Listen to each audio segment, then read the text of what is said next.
qué? ¿Cafetito? Venga, pero pago yo. ¿Qué pasa, que estás malo? No, que tengo la tarjeta del sindicato.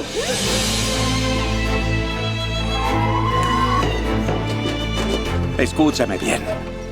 Samei, el futuro pertenece a los creadores de historias. ¿Tú eres la chica de la familia sorda?